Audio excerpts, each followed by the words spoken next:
بەڵێ دەمانەوێت بۆ وەرگرتنی زانیاری ورتر و زیاتر ئەوە میوانێکمان لەگەڵ بێت و لە ڕێگەی ئەو لە وەڵامەکانی ئەوە زانیاریمان زیاتر دەست بکەوێت. محەممەد حەسەن ساعدی شرۆڤەکاری سیاسیمان لەگەڵ ئەبێت. بەخێرهاتن دەکەین بەڕێز محەممەد، هیوادارم کە باش بیت. بۆ پرسیارە دەست پێ یەکەم کە بۆچی لایەنە شیعەکان ئێستا لە بەرامبەر ئەو هێرشەی کە کرایە سەر هەرێمی کوردستان لە ماوەی چەند ڕۆژی ڕابردوو بێدەنگن لە چاو ئەو هێرشەی کە بە هەمان شێوە کرایە سەر هەرێمی کوردستان، بەڵام تورکیا هێرشەکەی کردبوو چەند هاوڵاتیەکی ناوچەکانی خوار و ناوەڕاستی عێراق تێدا شەهید بوون و بەرکەوتن. بۆ ئەم جارە شیعەکان بێدەنگن و هیچ هەڵوێستێکیان نییە. بەناوی خدای گەورە و میرەبان، سڵاو لە ئێوە لە بینەرانی بەڕێزی کوردستان 24. من دەڵێم لە هاوپەیمانی شیعەکان بەشێکن لە دەوڵەتی عێراق و ئەمە ئەرکی حکوومەتە نەک ئەرکی شیعەکان، بەڵام شیعە بەشێکە لە حکوومەتی عێراق و برانی کوردمان بەشێکی دانەبراون لە حکوومەتی عێراق، هەروەها هەموو هاوڵاتیەک بەبێ جیاوازی هاوڵاتی ئەم وڵاتان و من داوا دەکەم لە هەموو لایەنەکەم چ لەلایەن تورکیا بیاخود لەلایەن ئێرانەوە بێت، پێویستە حکوومەتی عێراق بە ئەرکی خۆی هەستێ لە ئیدانەکردنی ئەم هێرش و بردومانانە و پێویستە ئەمە ئەرکی حکوومەتە کە بانگێشتی هەباڵیۆزی وڵاتی تورکیا بێ و یاخۆتی ئێران بکات، بە هەر شێوازێکی دیبلۆماسی بێت ئەبێت ئەوان ڕێکاری یاسایی بگرنەبەر دواتریش ئەمڕۆ شیعەکان بەتەنیا ئەو بەرپرسیارەتە لە ئەستۆ ناگرن، هەموو پێکاتەکان پێویست هەموو پێکاتەکانی عێراق ئەو بەرپرسیارەتە لە ئەستۆ بگرن کە ئیدانەی ئەو کارە نەڕەوانە بکەن. دەستوری عێراقی بە ڕوون ئاشکرا جەختی لەوە کردووەتەوە کە نابێت خاکی عێراق بۆ هەڕەشە بۆ سەر وڵاتانی دراوسێ بەکار بهێنرێت. لە بەرامبەریشدا ئاماژەی بەوە داوە جەختی لەوە کردوتەوە کە نابێت وڵاتانی دراوسێ سەروەری خاکی عێراق و ئاسمانەکەی پێشێل بکەن. ئێمە وەک چاودێران و شرۆڤەکاران دەڵێن ئۆپۆزیسیۆنی تورکیا و هی ئێران لە ناوخاکی هەرێمی کوردستان چی دەکەن؟ ئەوان چی دەکەن؟ بۆچی لەوێن؟ چ ڕەواتیەک بۆ پەکەکە هەیە کە ئێستا لە کەرکووک بوونی هەبێت؟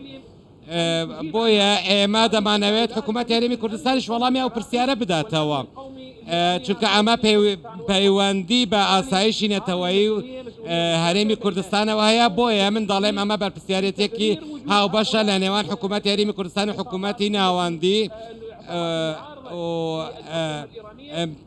نابێت ڕێگە بدات کە ئۆپۆزیسیۆنی تورکیا و ئێران لە ناو خاکەکەی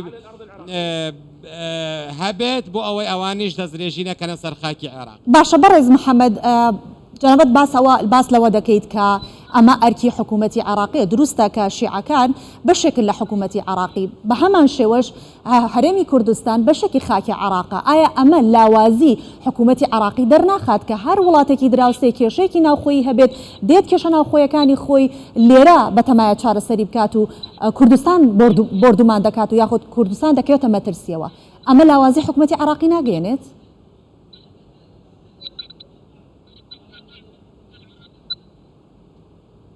لا هو هذا بقدر ما هو الوضع السياسي ئەمە پەیوەندی بە دۆخی سیاسی هەیە، ڕاستە ناکۆکی سیاسی کاریگەری لەسەر دۆخی ئەمنیش هەیە.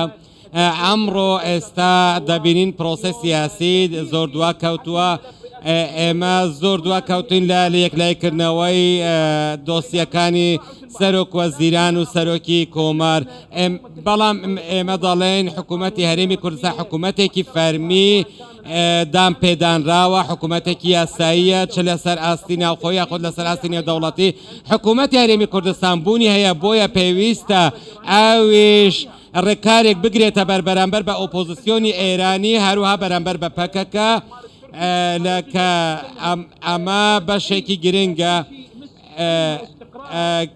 چونکە هەر شتێک کە کاریگەری بۆ سەر ببێت تا ڕەشە بۆ سەر ئاسایش و سەقامگیری هەرێمی کوردستان و خاکی عێراق دەبێت بە هەموو لایەک ئێمە بەیەکەوە ڕەتی بکەینەوە. ئەمڕۆ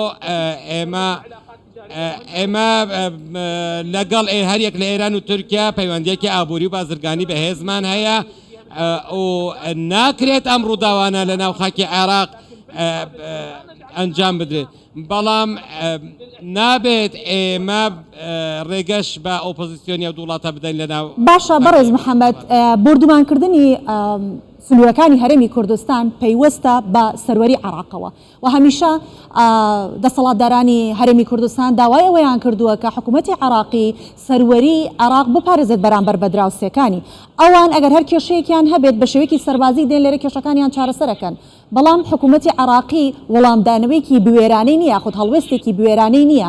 ئایا ئەمە کێشەکە لەکوێیە؟ بەڵێ حکوومەتی عێراق لە ڕێگەی بانگێشکردنی باڵیۆزی ئێران باڵیۆزی تورکیا ڕێککاری خۆی گرتوۆتە بەتایبەت بەرامبەر بە باڵیۆزی ئێران بانگێشتیان کردووە. بەڵێ ئێستا ڕێکارەکانیش بەردەوامن و سکاڵای لە نەتەوە یەکگرتوەکانیش گەیاندۆتە نەتەوە یەکگرتوەکانیش، بەڵام لە بەرامبەریشدا پێویستە کە حکوومەت هەرێمی کوردستان کە سوپایەکی نیزامی هەیە بە ناوی هێزی پێشمەرگە دەبێت سنووری خۆیان بپارێزن، ناوچەکانیان سەقامگیری و ئاسایشی تێدا دەستە بەر بکەن. ئەمە هێزی پێشمەرگە هێزێکی کارامە و چەکدارە و دەتوانێت ڕۆڵی پارێزگاریکردن لە سنوورەکانی خۆی بگێڕێت. لایەنێکی دیکە ئەوەیە کە هەماهەنگێکی بەهێز لە نێوان سوپای عێراق و هێزەکانی پێشمەرگەدا هەیە بۆ پارێزگاریکردن لە سنوورەکانی عێراق. ئێستا پێویست دەکا کە سوپای عێراقیش بە هەماهەنگی لەگەڵ هێزەکانی پێشمەرگە بێن سنوورەکان بپارێزن چ لەگەڵ وڵاتی ئێرانەکەت گەیشت. بەڕێز محەممەد، دواپرسیار بۆ جەنابێت سەبارەت بەم دۆخەیە کە ئێستا لە بەغدا هەیە و لە حکوومەتی عێراقیە هەیە، سبەینە بڕیارەکە تشرینیەکان دەست بکەنەوە بە خۆپشاندانەوە. ئایا چاوەڕوانی ئەوە دەکرێت کە توند و تیژی بکرێت بەرامبەر بە خۆپشاندەران؟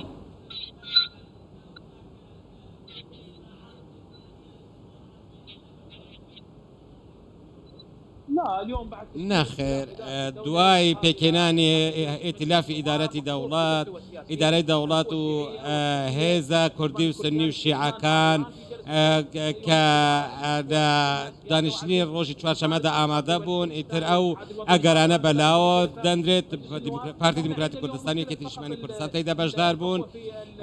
ئێمە داوا لە پارتی و یەکێتی دەکەین کە دۆسیەی پۆستی سەر و کۆمار یەکلایی بکەنەوە بۆ ئەوەی کێشەکان کۆتاییان پێبێت، بۆ ئەوەی دواتریش بتوانین سەرۆکێک بۆ حکوومەت ڕابسپێری. دواتریش لە تشرینیەکان سەرکردەکانیان لە ناو خۆیان دابەش بووینە، کەواتە ئەمە مانای چییە؟ ئەمە مانای وایە کە ئەوانیش بەرژەوەندی تایبەتیان هەیە و هەموو ئەمانە وا دەکات کە هەموو ئەو دابشکاریای ناو تشرینەکانیش وا دەکات کە هێزێکی ئەو تۆیان نەبێت کە بتوانن ئامانجەکانیان بپێکن و عێراقی ئێمە لەو باوەڕەداین کە سبەی کاروبارەکان سپاس دەکەین محەممەد حەسەن ساعدی شڕۆڤەکاری سیاسی لەگەڵمان بوویت. سپاس.